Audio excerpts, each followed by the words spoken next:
in the night, your heart fills with dread. Probably a murderer who wants you dead. It could be a ghost, a demon, or worse. Perhaps you're the victim of a witch's curse. It's hopeless, you're doomed. You'd call a priest if you could. You'd rather just listen to who? Sinisterhood.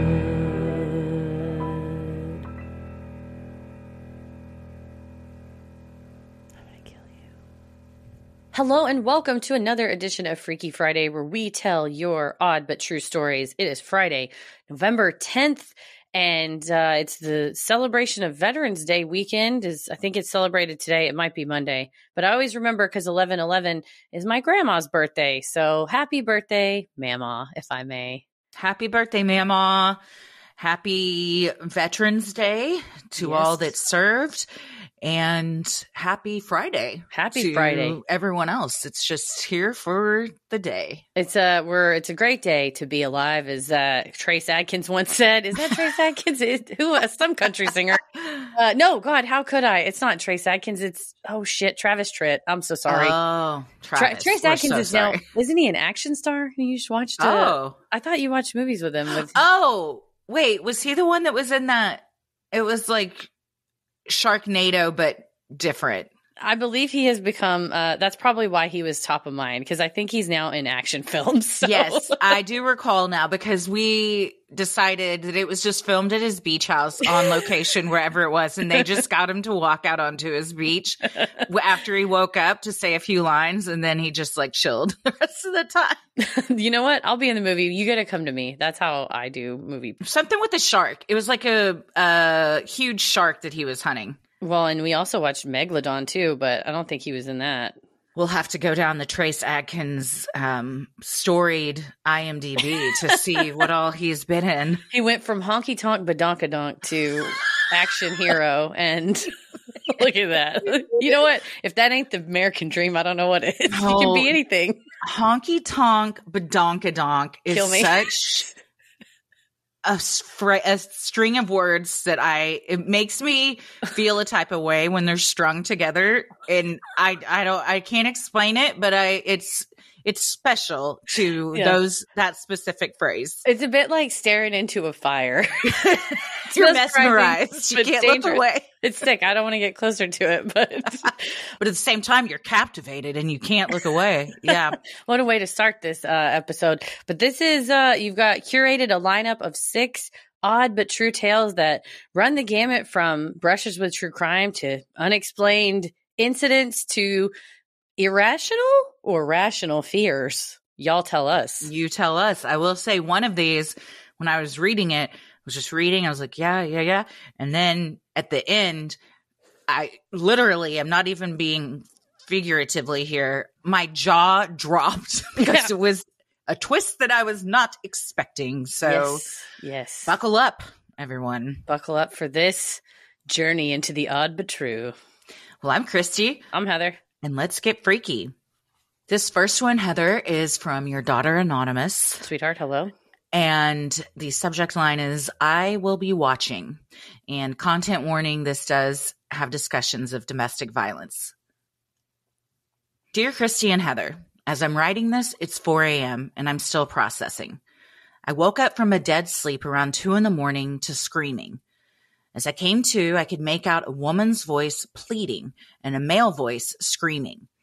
I felt my stomach drop and adrenaline kick in. I shot up and ran to my front door. It was coming from the apartment hallway, and it was real, and it scared me. I knew not to open the door. I felt in the moment that putting myself in between them was the wrong thing to do. I will never forget his voice as I listened, my whole body shaking. How devoid of any humanity it sounded. Just evil. Eventually, I heard her hit a wall, and I was in my bedroom dialing 911 before I could fully process my decision. Dispatch was empathetic, as my name and address spilled out of my mouth. They asked me obvious questions like if they were intoxicated, etc. But something in my instincts told them that they were sober. I felt so strongly that this woman was in mortal danger. My partner woke up during the call, and they were immediately terrified that I'd gone out there to intervene, but I told them I didn't. Part of me wonders why I didn't. It's in my personality to be brash. I always speak out in public or take initiative when something is off, and I'm comfortable talking to strangers. But I just didn't, and I wondered for a moment if I was a coward for not physically intervening while this woman was being harmed. I listened as she banged on their apartment door, begging for him to open up so she could get her phone and her things. That's when my brain switched into Sinisterhood mode. It felt like I was witnessing in real time every episode where domestic violence had led to something more sinister. Phoebe Handsjuk especially came to mind. I could hear the two of you narrating this woman's actions, the screaming. I started hearing things like what her hobbies might be that Heather would describe, and Christy talking about how much her mom loved her. It was an out-of-body experience, and I think how my brain just chose to cope. Then the cops arrived, and they got there fast. They asked her if she was okay, and almost instantly, I heard that motherfucker come out of his apartment. That inhuman, evil voice I heard was suddenly calm, cool, and collected. He sounded normal, like a person. He cooed charismatically to the cops, saying everything was fine. That dramatic switch made my hair stand on end, but it didn't surprise me. No, that's exactly what these people do. I will keep the rest of the details vague, but the cops thankfully didn't buy it. They talked to the woman about pressing charges. I could tell she was in hardcore denial, repeatedly saying she was not being abused. Eventually, the police were finally able to pull out of her, through tears, that not only did he throw her clear across the hall, but that during what I think was my 911 call, he had begun kicking her in the stomach over and over. It's 4 a.m. and I can't fathom it. I'm just numb. It took an hour, but eventually she was able to get her things and leave. I'm glad she's safe and out of the situation, but it's sinking in that this man is still my neighbor. I have to step outside my door every day in proximity with real evil. I know that's an extreme way to describe a person, but I believe his behavior speaks for itself. In hindsight, I'm glad I didn't go out there, because then he'd know where I live and who placed the call. I hope the fact that I called the police and they got there within 5 minutes haunts him. I hope he thinks twice. I hope he never does this again. I hope this is a wake-up call for him. Behavior like this escalates. I'm sure in the past he was able to escalate and had never been caught before. But tonight, that changed. I feel empowered that I got to hold that piece of shit accountable, that poor woman had someone from law enforcement advocating for her, that God forbid if something were to happen again, it's been documented and his behavior will not so easily be erased, that if he ever has a victim he's killed, I added to the evidence that could put him away. Part of me felt dramatic for writing that, but I've been a listener and now Patreon subscriber for almost 5 years, and I know that it's not dramatic. It's very real. I've witnessed what he truly is now, and he can't hide from me. I'm sure he's already wondering which neighbor is aware of what he is. Rest assured, I will be watching. Thank you for all that you do. I'm a better person, ally, and survivor because of your podcast. Thank you for being with me in spirit tonight. I needed the both of you to be strong and feel that I was. Keep it creepy. Well, I got a tissue to dry my nose from just the allergies, and I needed it to dry it from that. Well, I feel honored that you even thought of us, Anonymous, that, when that was going on. But there's something to be said for doing intervention work like this safely. You did the right thing not going out there. I mean, everybody I know that's worked in law enforcement, these are some of the hottest, most dangerous, most escalative, police officers die intervening in situations like this because it is irrational. You're dealing with irrational people, and calling the experts, calling them in to the ones that have the power to separate them, to help her. That's exactly what you should have done. And not just going, not my problem. Ooh, turn the volume up. Because like you said, we see so often these guys get out of hand, and there's, if I briefly may soapbox here, but I mean, domestic violence is such an indicator and such a predictor for future violent behavior, whether it's murder of that spouse or other instances of violence. And getting guns out of the hands of people that have these convictions is so vital, but we can't get the guns out of their hands if they're never convicted. So calling in stuff like this is often the first step in having that person marked in the system, that this is somebody that needs to get help, that needs to change, that needs to turn away from this. And I think when we all find what our role is is and not go, well, I don't work at a DV shelter, so I don't really know what I can do. What you can do is you're your brother or your sister's keeper. You're your neighbor's keeper. If there's something you can do to help. And for him, like you said, perhaps it's a wake up call. And now he's got this mess and everybody in his life has to know that he has a domestic violence charge. And I hope in the circle around him, they go, this is unacceptable. My son doesn't do things like that. My best friend doesn't do stuff like that. My brother doesn't do stuff like that. When we all step in and take our role, that's when hopefully fewer and fewer calls like this will happen. Absolutely. I totally agree. Going out there would have, I don't think that would have helped nearly as much as you calling the police. In fact, you probably would have put yourself in danger and, yes, escalated the situation to not just him knowing that people are watching, but also this woman knowing that like someone was looking out for me and recognized that this was wrong. And she may be in denial, and that's very common in victims of domestic violence. But when you're in that situation and then someone else recognizes how wrong it is, I think there's power in that too. And you not only helped maybe get this guy a record, put something on paper, make him think twice, but you also showed her that people out there care and that others recognize this isn't right. Like, and it's in fact illegal. Mm-hmm. And hopefully if she finds herself in a situation like that again, she remembers that there are people out there looking out for her and that she is definitely not alone. And you are, you're a great neighbor and advocate hero for doing something like that, because a lot of people would just be like, it's 2 a.m. They're probably drunk, whatever. But you were correct. Mm-hmm. You're not being dramatic. That is how so many cases we cover start, and then they end quite tragically. So good for you for calling. You might have prevented something like that. Right. It could end so much worse. And to your point, the isolation as a tactic of abusers, you're right. Saying, no, I'm her neighbor. I don't know who she is, but I care what happens to her. I don't know who she is, but I don't want her to be thrown across the hall and kicked in the stomach repeatedly. Breaks that narrative that he is, often abusers ingrained in someone of, no one even gives a shit about you. I could kill you and no one would even notice. It's like at least one person next door would notice. Yeah. And it sounds like the cops were empathetic and helpful as well, which is always great to see in these situations.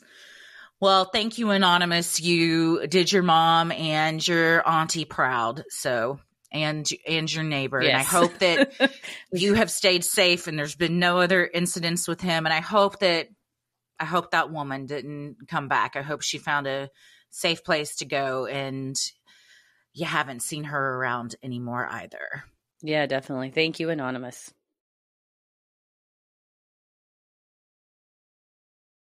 Sinisterhood will be right back. Oh, it's my favorite time of year is to start getting my nails all coordinated with my holiday outfits. Mm-hmm. I'm about to have to decide. My toes are a deep purple from Halloween time, so I got to choose. I think I'm going to go with one of these cherry red nail polishes. Ooh. And I can get a pedicure, a salon grade pedicure any time of day or night, wearing anything I want, doing whatever I want, and I'm not going to get thrown out of a salon for my bad behavior or showing up after hours because I'm doing it with Olive and June. Absolutely. Olive and June nail polishes last 7 or more days. They do not chip. Heather and I both get our nails done. We have for so long, and we're not just blowing smoke up your ass when we say these nail polishes last, they don't chip, they go on smoother than just like your regular store-bought type of nail polish. The colors are so vibrant, and there's like, I haven't counted, but I'm just going to throw out the number 1 million. There's like 1 million colors that they offer. There's so many, and they are coordinated by like fall and stuff.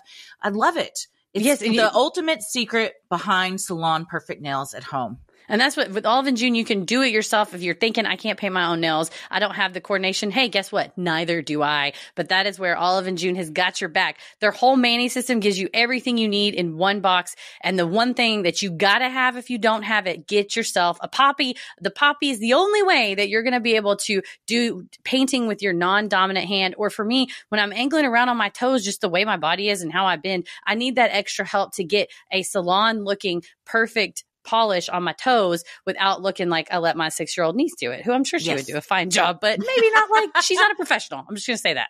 Poppy is a game changer. Absolutely. Visit oliveandjune.com/creepy for 20% off your first Manny system. That's oliveandjune.com/CREEPY for 20% off your first Manny system. Well, this next one is from Alex, and it is called How My Dad Almost Beat a Serial Killer's Ass. And a brief content warning, this mentions aggressive handling of an animal. Hey girls, I'm going to quickly gush about how much I love you girls and the podcast. I've listened to every episode and I'm now working my way through again because you two are the only thing that make work bearable. Okay, now to the story. This is my dad's story, but I think you'll love and hate it at the same time. So here we go. Let's set the scene. It's October of 1992. We lived in Park City, Kansas. We were living in a little trailer park in town, and we had just got a new dog. Her name was Dot. My mom, dad, and at the time, 5-year-old brother lived there. My mom was just around 4 months pregnant with me. My dad was working on putting in a new fence with my papa, and my mom was probably inside dealing with the dumpster fire that was my brother. See, Dot liked to act like the convict she was and escape from the yard daily. As they were putting the post for the fence in, a white truck pulled up. This is when my dad realized it was the dog catcher, since Dad had been dealing with him a lot lately.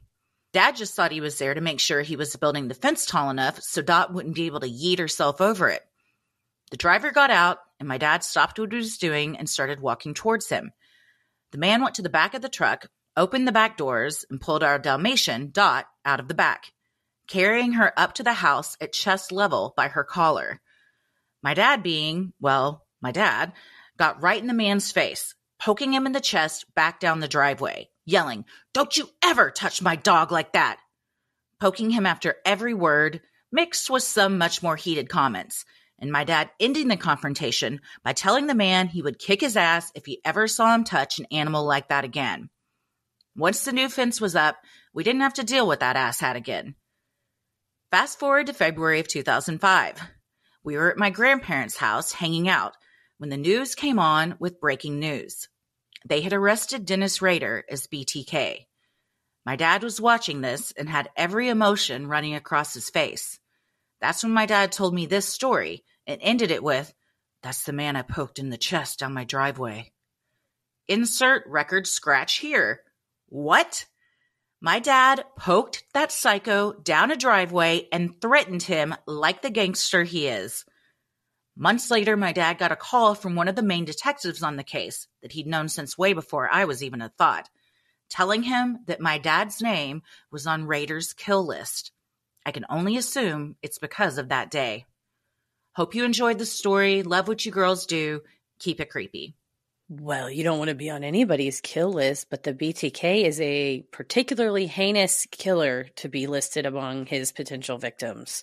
This is the one that made my jaw drop. I should have put it together with Kansas and the dog catcher, but I wasn't thinking. And then I was like, oh my God. I mean, few of us have confirmation that we have been that close to pure evil, that you've touched someone so inherently evil, been that close. And then Dennis Rader didn't forget.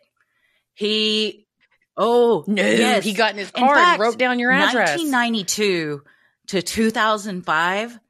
I'm glad it was stayed on the list because that's a long span where something could have happened.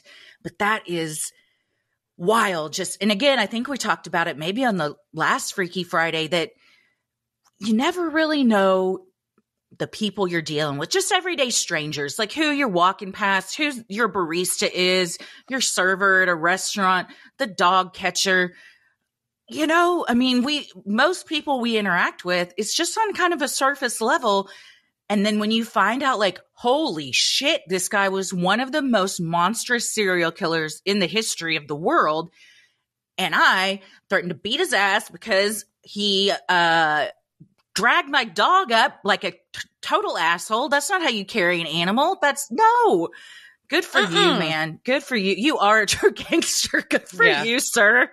That's dude. Daddy doesn't fuck around. Don't fuck with my Dalmatian. Yeah, don't fuck with my Dalmatian. But you're right, that kind of the banality of like, he was just driving around that day, returning dogs back to the yards, like knowing what he knew, what he had done before, what he would go on to do. It is just such an eerie feeling. And instances like this, I mean, it just shows you he has no regard for the pain of an innocent creature to drag a dog by its collar and that's on the extreme low end of what he's even capable of. But to see a person that's capable of doing that and being like, what kind of an asshole are you treating an animal like that? Man. Buddy, you got no idea. And that's just so eerie. But I'm glad that he, like you said, he ended up staying on the list and didn't become a victim of it, because your dad did nothing wrong. I mean, you see a wrong going on, you correct the injustice of like, get off of my yard, leave my pet alone. It's not like your dad did something heinous to him that, this guy's just a plain serial killer, literal psychopath, and did what he did because of who he is. So, man. I absolutely would poke a dog catcher in the chest and say, get the fuck out of my yard and don't ever touch my dog. If they brought one of my animals back like that. No, for sure. Yeah, not knowing their background. Pedal up the driveway. Well, good luck. I will have the news. First of all, good luck. She'll just eat you. Yank her anywhere. I saw her go ham on a fully, like, a banana with the peel, which stupidly I go, does she just eat the whole thing with the peel? And you go, no, she peels it with her hooves. Oh, let me wait and watch. She didn't. She just ate it. But the screams and squeals when she was about to knock over your planter and you're like, come on, pet over here. And it was like, Ree! Oh, yeah. And that was just gentle, like, come on, like coaxing. I can't imagine someone got her by the collar. You're donezo. Oh, you couldn't. First, you would never catch her. I dare you. She's fast. Oh, she's fast. And strong. People are, they can be scary. They're very loud, and she is very strong. And they can be intimidating for sure because of her thick. girth. She's thick. Her belly rubs the ground. She's perfect. She's exactly what a pig should be. She's a snapshot of what it should be. You were watching her and you go, is that her belly? And I was like, yeah. I'm like, man, get a load of that. And it's just, she's walking and it's, maybe a millimeter from just brushing the ground, just swaying back and forth. It's perfect how it hangs. Her little tail. She's so sweet. She's the best. Well, sorry, I always go off into Petal, how much we love Petal. But you're right. I think all this to say that, man, Alex, your dad dodged one and your whole family did. So thanks for sharing that with us. And what a story. Yeah. That's a story I would tell a lot. Yeah. Like every dinner party, if somebody's like, hey, who's got 2 truths and a lie? I'll be like, I got one. Yeah, I got a truth for you. Absolutely. Bring that up. Well, this next one is from Chelsea, and it is called Halloween Strangers. Christy's anxiety at the Halloween party reminded me of the strangers that arrived at my Halloween party a few years ago. The year was 2017. I was in my mid-20s. We threw our annual Halloween party. We shared the house with 5 people, and we invited all our friends.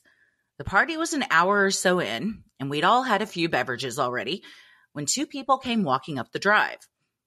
Everyone was in costume, and so at first, we were excited to see what we thought were friends in costumes.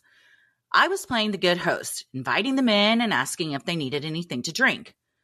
The 2 strangers were dressed eerily, both wearing full hunting gear and masks.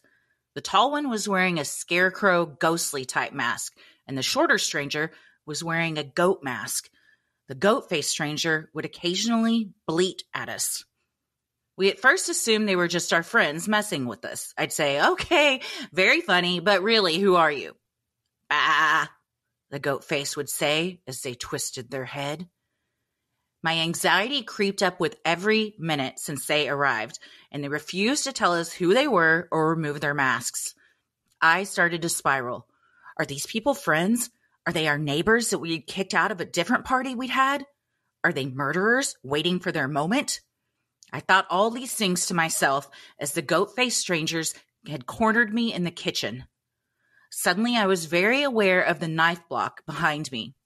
I grabbed my phone, punched in 911, and said, that's it. If you don't tell me who the fuck you are right now, I'm calling the police. The strangers removed their masks. revealing the familiar faces of my very own mom and dad. They got us all very good, and they taught me yet another lesson in life. Maybe don't invite strangers into your house. Sorry I couldn't find the pictures of my parents dressed up. Thank you for reading. Big fan. I'll write in again with my actual spooky stories.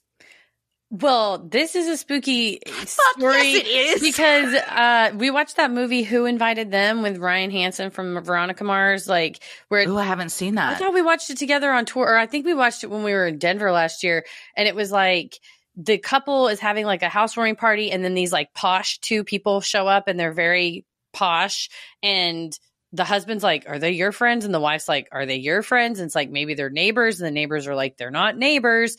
And then as people leave the party, these two people stay, and they like get progressively weirder and weirder and more pressury. And you're like, I don't think I've seen this. Oh, if we did, I don't remember it. I will say it was like the best movie ever. It's pretty good. I mean, it's like a good like thriller. And we were like half asleep, half awake. I feel like we watched it when we stayed at the Brown Palace Hotel to do that mini-sode about the murder and the haunting that happened there. But that's the idea that, oh, everybody come to my party. And then as the door is open, it's just, they aren't even in costume. So the costume with the goat mask that's not talking to you is even much, much worse. It's like the movie The Strangers. Yes. Just looking at you, head cocked, like, bah, when you try and answer a question.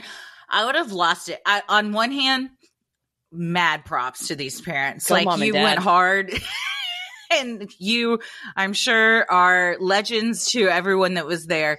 On the other hand, I would have poppled myself upon all of this happening, and then probably just broke down sobbing once I realized it was my own parents that had been doing this to me. I just was trying to envision my parents, and I think that my mom would not be able to only bow at people. She would want to talk. And then my dad would be totally incognito all night because he would just at parties like chill in a corner and find like one or two people to talk shit with. So people would be like, that scarecrow is hilarious back there. We don't know what he is. He's just cracking Budweisers back there talking shit. That goat she's got a bit of a twang, and she's been just talking all night. That goat is hilarious. That's the funniest goat we've ever met. It's like, God damn it, that's my parents. I would recognize them right away. But that, like you said, that is a very good prank. I like parents who prank their kids. Yeah, if any of y'all are listening, have fun. Because we've had a couple write in where parents, drive you to somewhere scary to, and then like scream or something to startle you while you're in the car, whatever. Anytime a parent prank, I want more stories like that. Because I love those. Especially in your good-natured ones. Yeah. In your 20s too. Clearly you have a rapport where this probably wasn't the first. I don't think you go from zero pranks. And if you have, then you went hard. You went hard in the paint. Your first parents prank. Or turning it up because they're like, well, let's just do a fun prank. What should we do? Full costume, sneak in, don't speak to them, terrify them, make them call the police.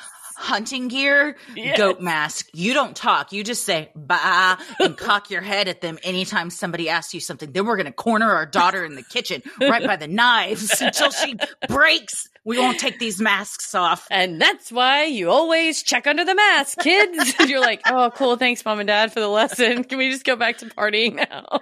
And then they stayed around and party. I love when families have like good-natured pranky relationships like this, because it says a lot about like, you're obviously close enough to where you can do something like this, and you're not going to lose contact with them. You're not going to destroy your relationship for the rest of your life. No, because they weren't like, call the police, we'll see what happens then. Their parents are like, we take it all away. We take it to the max. I'll have the cops show up. I will refuse to take this off. They spend the night in jail. There's a whole trial. They're like, I will die first before I give up this bit. Exactly. Anyway, I saw my dad's in jail. He's serving 15 to 20 for breaking and entering. But he said he commits to the bit, and he said, don't be weak. Don't drop it. So, I'm not. So anyways, well, thank you so much, Chelsea, for sending that in. It sounds like a hell of a party, and your parents sound very fun. So tell them we said, good job. What's up? Sinisterhood will be right back. This episode of Sinisterhood is brought to you by Wild Grain, aka the only bread we've been eating in this house and pasta for the last month. It is such a hit with everybody. Tommy made this ravioli the other night, and I was like, where's this from? He's like, Wild Grain. I was like, oh. And then we had sourdough bread he made into garlic bread. I was like, where's this from? He's like, Wild Grain.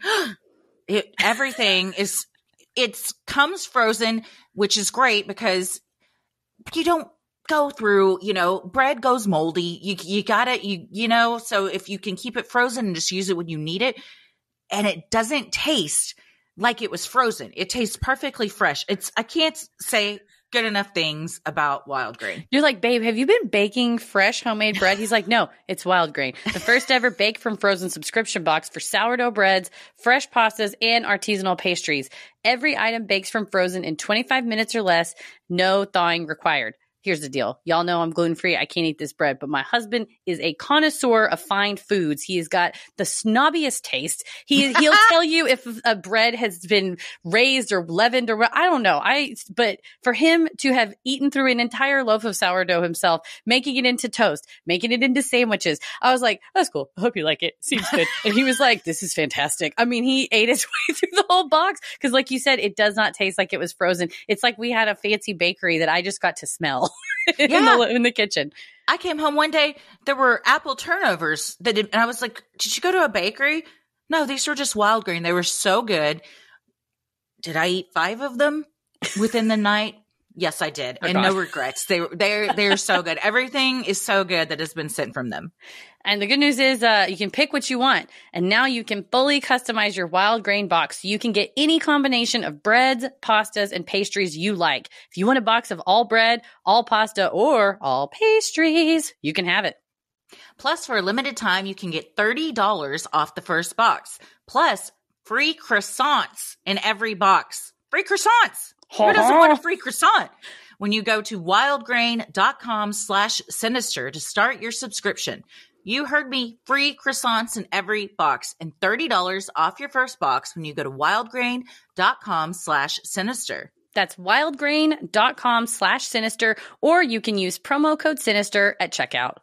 This would also make a great gift for people that are looking for holiday gifts. I love a subscription gift.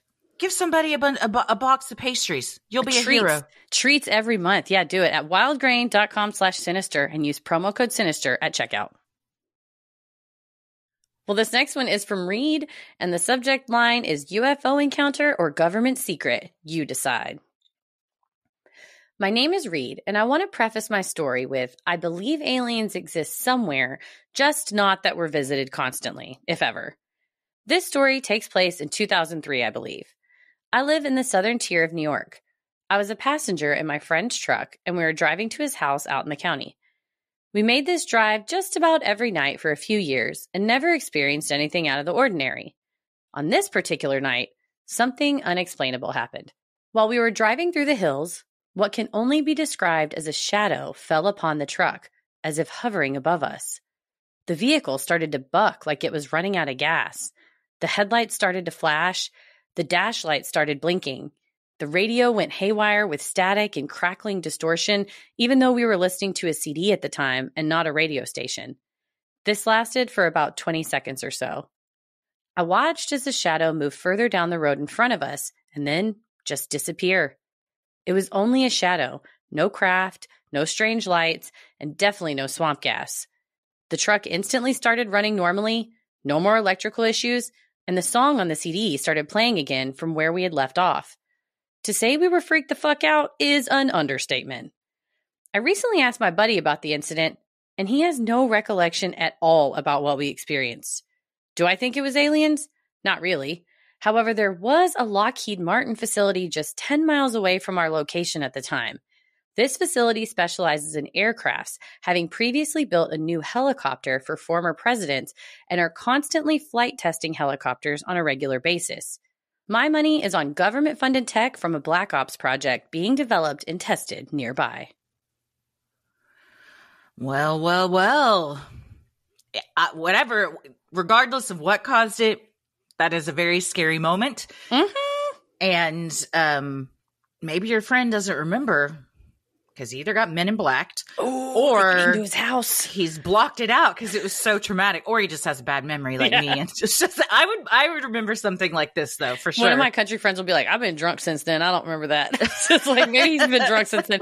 But no, I think maybe there is something to the Lockheed Martin facility. Mm-hmm. My old man worked for Raytheon before he passed, and he had top secret security clearance and really wouldn't tell us stuff because I was like, do you get to see space plans? Like, what do you see? But Have you seen aliens? Yeah, like, what did you see? I think on the less exciting side and more of what we talk about military industrial complex side, it was tech. It was expensive, cool military tech, whether it was, in this case, it could have been some type of a drone situation. I mean, in 2003, that would be a very, a relatively early stage drone. They're not as prolific or prevalent as they are now.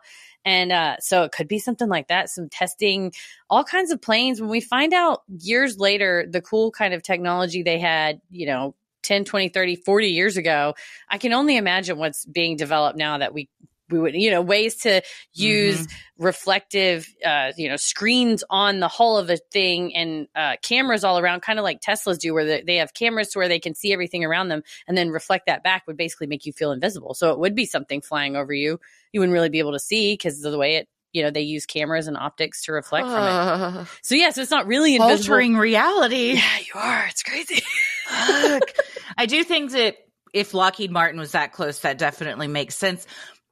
That's creepy, though, that there's something that is so powerful with its own tech, or it was causing your tech to scramble intentionally, whether it was just like interference or they were causing this interference on purpose.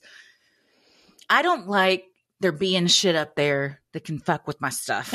And I don't know what's going on. I don't like the government having more technology than me. That's what I'm getting at. And I want the same technology that the government has. I think we all have that right. Yeah, we all need to be on the same model of phone and operating system so we don't have any issues and glitches. Well, it's funny you say stuff up there fucking with your stuff, and you related it to the government. I was thinking maybe even, and I mean space stuff, not in, it's aliens, but I mean astronomy, some sort of astronomological thing. Astronomological. That was a great Dr. Seuss book. I don't mean astrological, like astrology, but I mean like if there's like a solar flare or something, a big electromagnetic pulse or something that flew over you, that I got an alert right before we started recording earlier that the concern is that there might be a massive solar flare that will take out the internet. And what do you do about that? Like TBD, they don't know. Fuck. Damn it. But something similar happened in, I think, like 1859. There was some big solar pulse and telegraph lines got fried and people that were touching them got electrocuted and things like that. So there's something to be said about stuff up there even further up than what a government plane would be that would be able to cause a shadow and maybe be able to, I don't know, muck with your stuff. I'm no, NASA employee, but I feel like, Yet. We'll get there. I'm still trying to go to space camp. I feel like I'm in it. You can do that. I mean, I feel you can definitely go. They let kids go to that. So I think you're in on that one. I need to make a whole list of all the questions I want to ask them when I'm at space camp. They're like, ma'am, we need to let one of the other children have a turn now. And you're like, but I just have one more question. If a solar flare took out all of the internet, how long would it be until society just collapsed in on itself? And the answer is 10 minutes. Yeah, it's 8 minutes. They can see it. They're like, we'll warn you. They said maybe 18 to 24 hours. I was like, that's not enough time for me to know that the internet's going to get zapped. It's not. My job is the internet. Please don't. Right. And then how does it come back up? How long does that take? I mean, it is very creepy to think how dependent we all are on technology and the internet. And I mean, that's just how everything works now. So without that, how disconnected everyone would be. So many jobs would be in limbo. Oh, yeah. I mean, everything about your life would change overnight unless you were already off the grid. And then you're like, welcome. Yeah, enjoy the peacefulness. You're like, you have been tweeting your thumbs off and I've just been over here on my goat farm vibing. It's been great.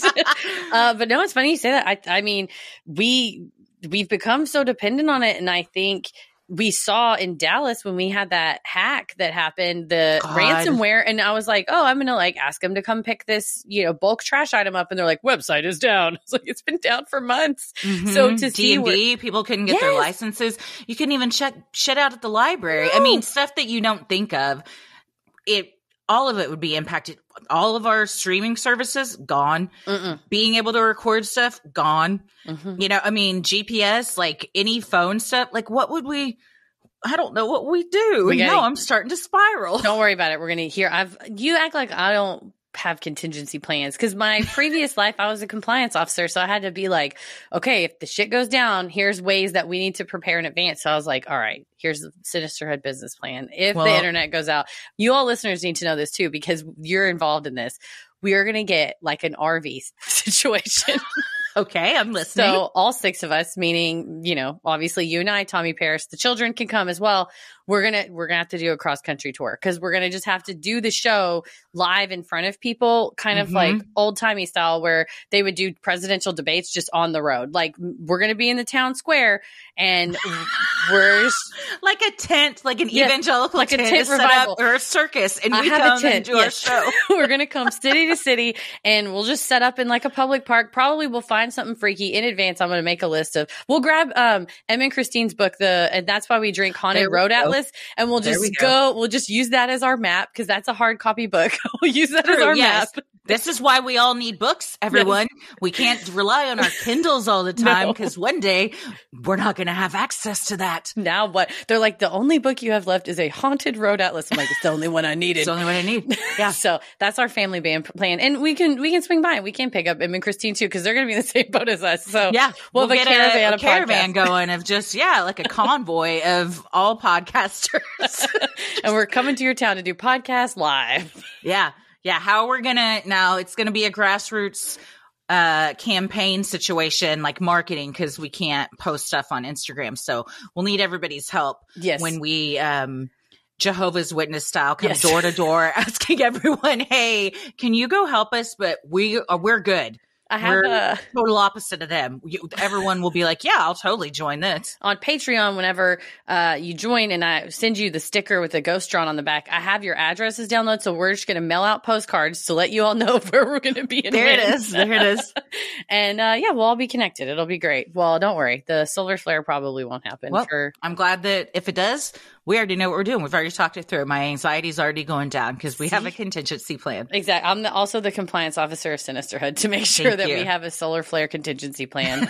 Well, thank you, Reed, for sharing that with us. I think you're right. It probably is it's like a helicopter or a drone or something that they were testing, and your buddy doesn't remember because they came and knocked on his door and made him look at the end of a pen. Yeah.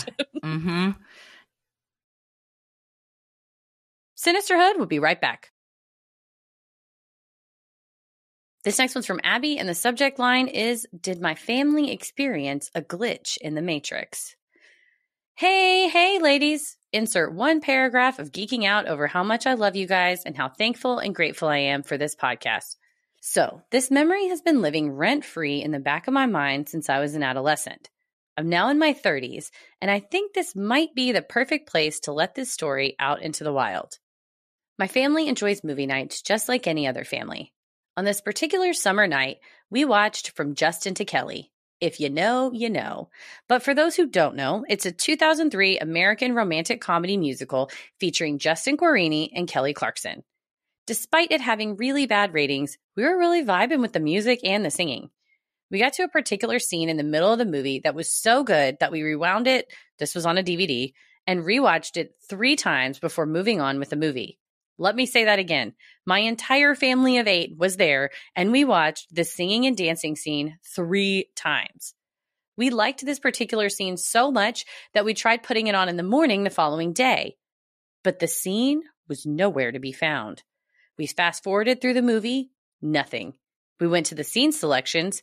Each selection was matched with its musical scene. Nothing. We went to the special features.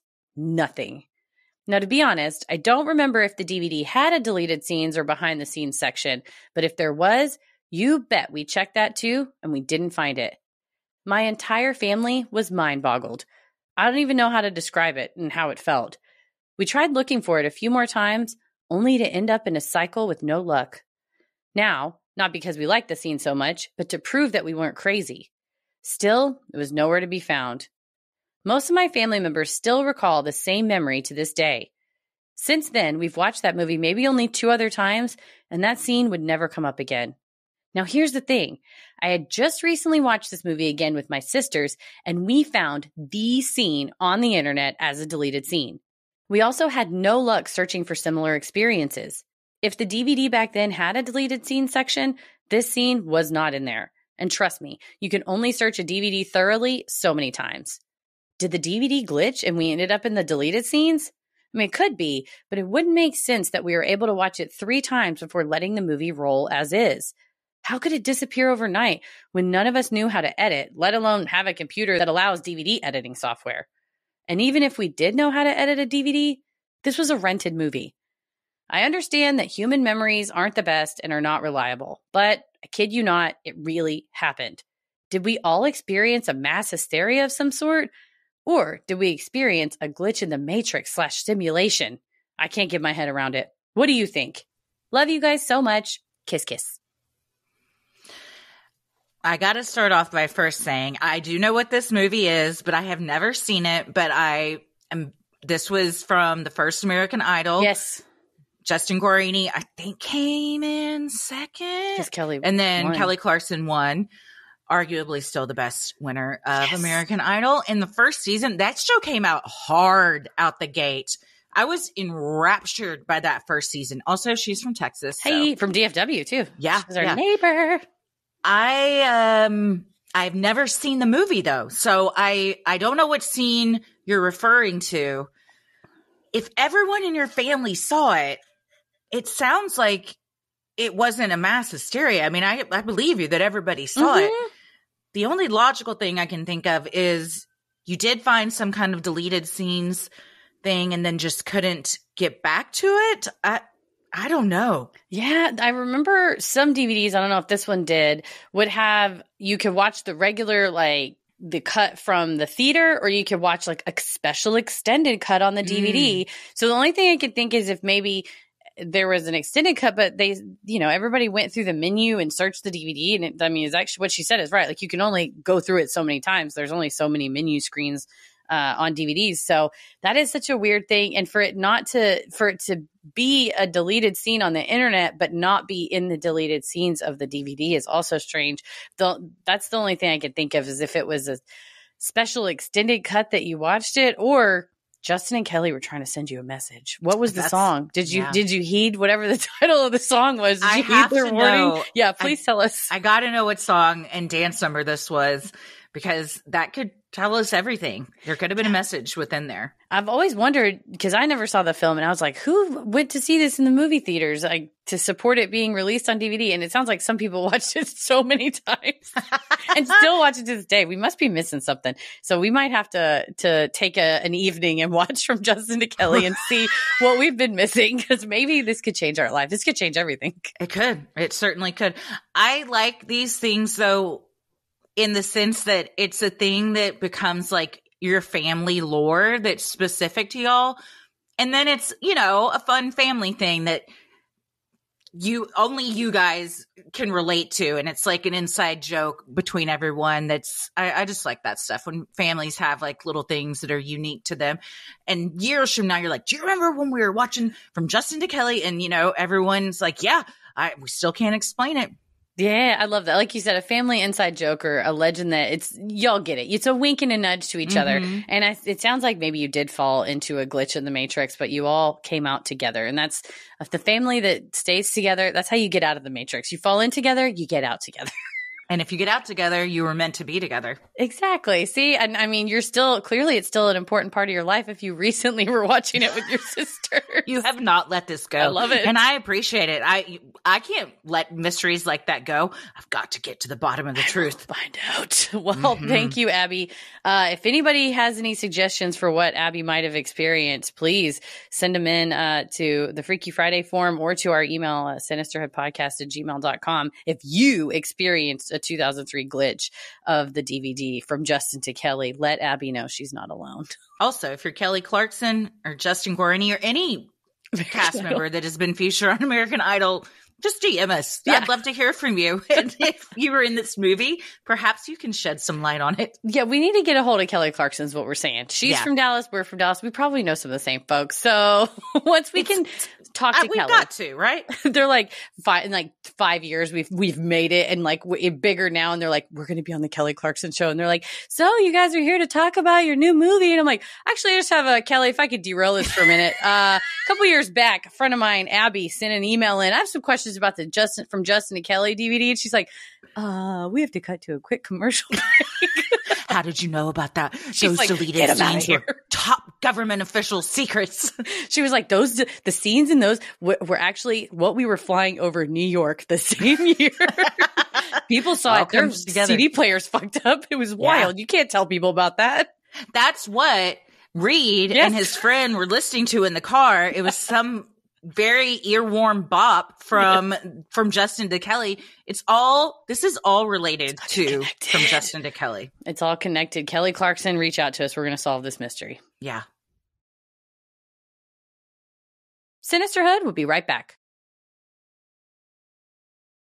Well, this last one is from Jenny Lee. What's up, Jenny Lee? The subject line is, Biffy Monster is my irrational fear. My wife and I were just listening to the Freaky Friday episode about the Biffy Monster, and we knew I had to write in. First thing, we need to suggest the Shiwi for moments like Christy had in the porta potty. It's something that we bought for camping, but it comes in a little zipper pouch and can fit in your bag no problem. Really helps a girl out. Now, on to the Biffy Monster. My wife and I just got married 2 weeks ago, October 14th. So this initial interaction was when we were just getting to know each other. We were on a road trip, and I was asking questions from a cute list of getting to know you things. When it came to, do you have an irrational fear? I ripped off the Band-Aid and told her what feels like a ridiculous fear. I didn't know it had a name to it until your episode, and I feel so validated. I have this fear that some sort of wild man covered in shit and soggy toilet paper will jump out of any and every porta potty. I can picture him every time I walk up to one, and I have to take a deep breath and prepare before I can even touch the door. Luckily, I've yet to actually encounter the Biffy Monster, but I'm so glad I now have a name for him and I'm not alone. P.S. I've been listening to you for what feels like forever, and now my wife is a fan too.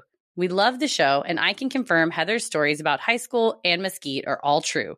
Shout out to Mrs. Mole. We love you guys and love the podcast. Keep it creepy, but avoid the Biffy Monster. Jenny Lee. Well, first of all, hello, Jenny Lee. We went to high school together. Jenny Lee also taught my niece Madison, which is a very small world. And congratulations to Jenny Lee and Mindy for getting married in October. Very beautiful wedding photos I saw on Facebook. So congrats. But I had no idea you harbored this fear, Jenny Lee. I had no idea. When I found this story, I sent you just a little bit of it, and of the part where it's obvious that she went to Mesquite. I said, do you know this person?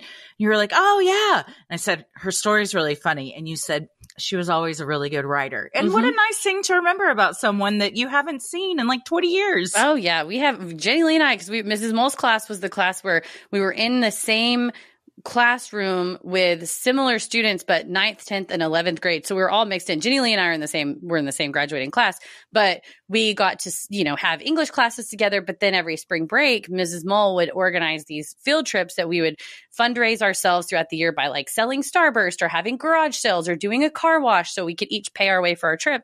And she would organize for us to go to Washington, D.C., New York City, or Disney World, which they did the behind the scenes educational trip on Disney. And those trips were some of my favorite high school memories. And we all had a great time anytime we went on, and many photos in the photo album of all of our high school shenanigans. But I did not know that Jenny Lee has been harboring this fear about the Biffy Monster. I've just been afraid of a sleepaway camp style situation of like a cute Biffy scenario where it is a serial killer waiting for me in the toilet. Not that they are always living in the toilet. This is a different fear, but related. That is so heinous. And now all I can think about, and I have to address, thank you so much. And thank you also for including the link to the Shiwi for me. I appreciate it. I actually have one of these. I've used it once, and I will now share that story. I guess it was 2017 in January, because it was the first big women's march after Trump was elected.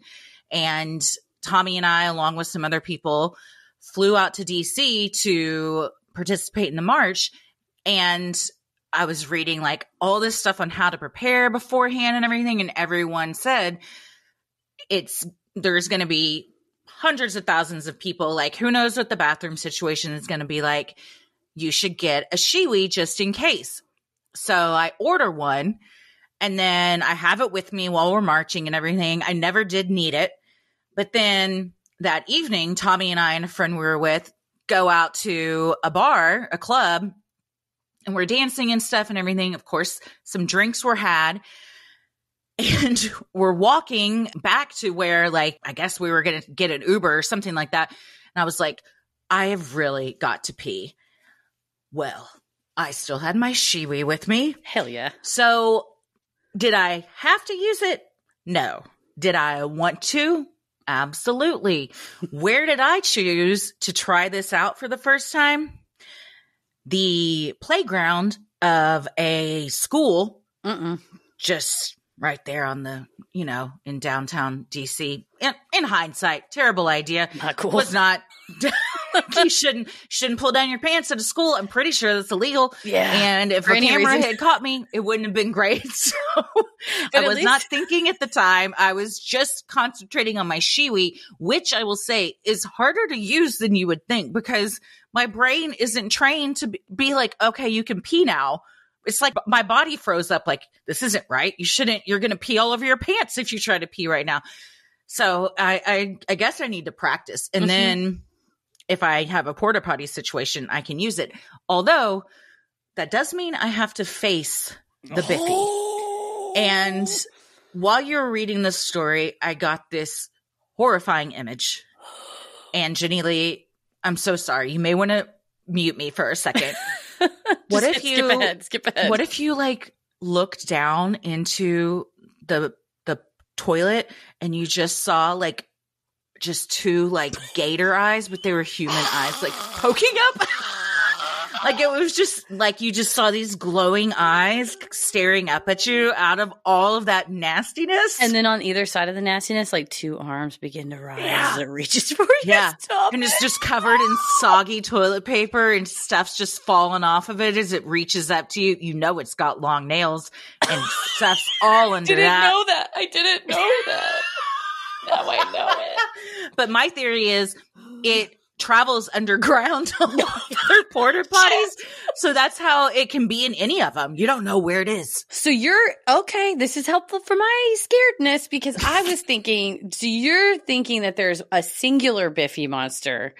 I was wondering that if a Biffy monster can be created anytime there is too much buildup in a porta potty sitch.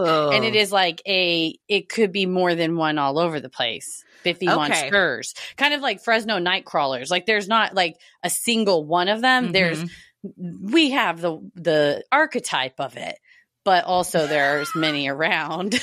In your theory, does the contents of the porta potty determine the shape, size, evilness of the Biffy monster? Naturally.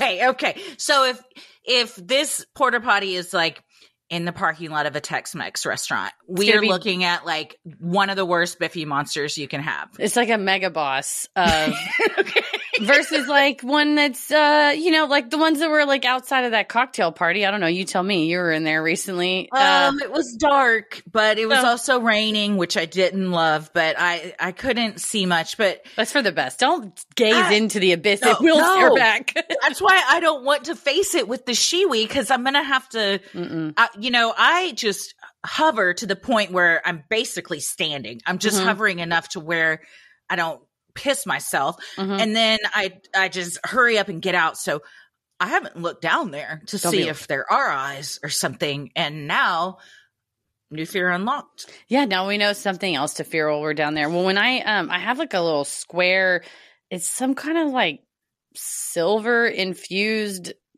pad, something that's meant to be a antibacterial wiping pad for when you're hiking, and you can like rinse it in streams, and it's naturally antibiotic, like, or antibacterial or whatever.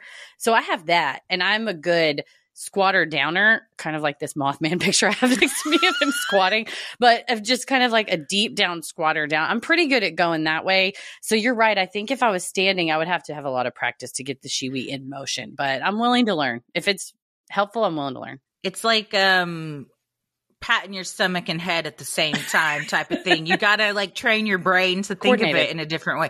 I'm just going to start practicing at home. Yeah. And Tommy, this is your warning that I'm going to be paying with the Shiwi at home.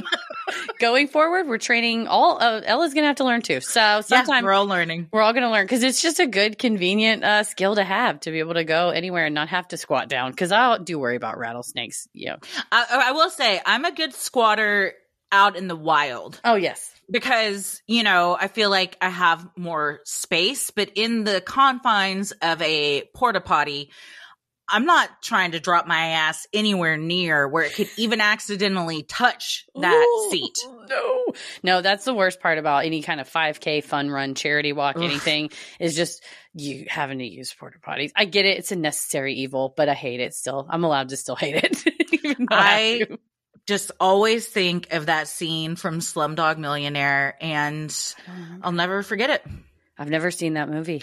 Really? No, I only make pop culture references to it that I've heard from like SNL or The Office. I should just really watch it, honestly. I think you'd really enjoy it. It's great. Yeah, it seems like right up my alley. Well, yeah, I know I'm going to get scarred now, at least by one scene, though. Oh, well, Jenny Lee, thank you. It's so good to hear from you. I just, like I said, I just saw your wonderful wedding photo. So congratulations on the wedding as well to Jenny Lee and Mindy. Congrats. And congrats on staying alive this long with the Biffy Monster. Survived. Well, thank you all so much for sending in your Freaky Friday stories. If you have an odd but true story, maybe you've encountered Bigfoot, you've seen a UFO, you've seen the Biffy Monster, you've had a brush with true crime, or you've felt the presence of an otherworldly being, send them in at Sinisterhood.com/Freaky Friday.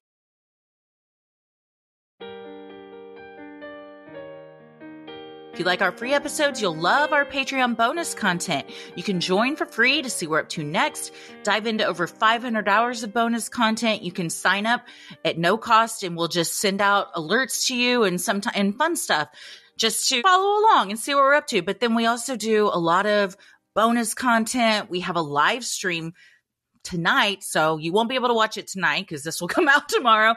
But you can always watch the replay where we're going to be answering questions about our recent paranormal investigation aboard the USS North Carolina. Some members of the Ghost Guild are going to be in the chat to help answer questions as well. I'm plugging this even though you can't listen to it live, but you can listen to everything.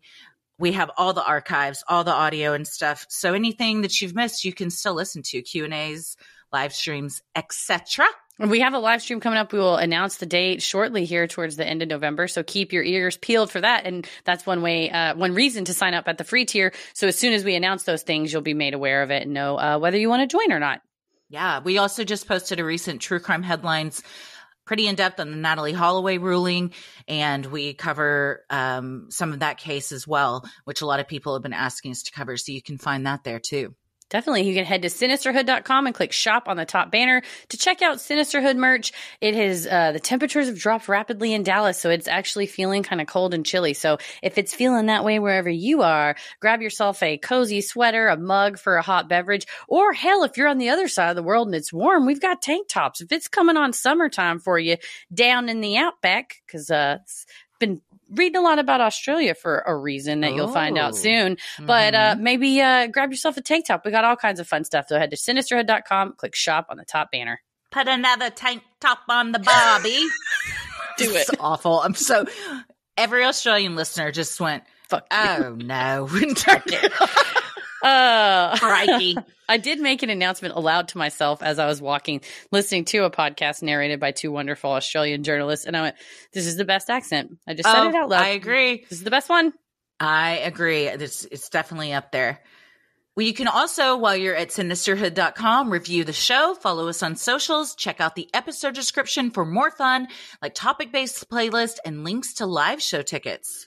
And you can follow us on Instagram, X, and Threads at Sinisterhood Pod. Like us on Facebook at Sinisterhood. You can also check us out on YouTube and TikTok at Sinisterhood Podcast.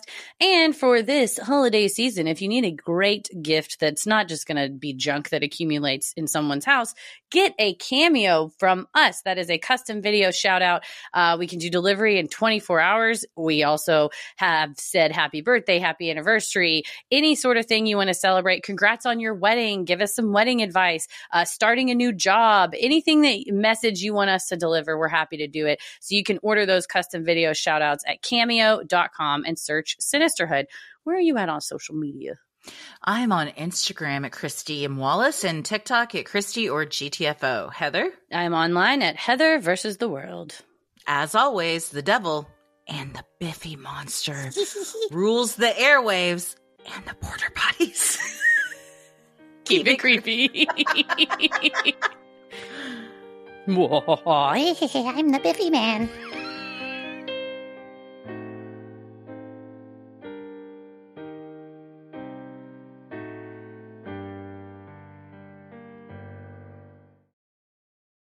Sin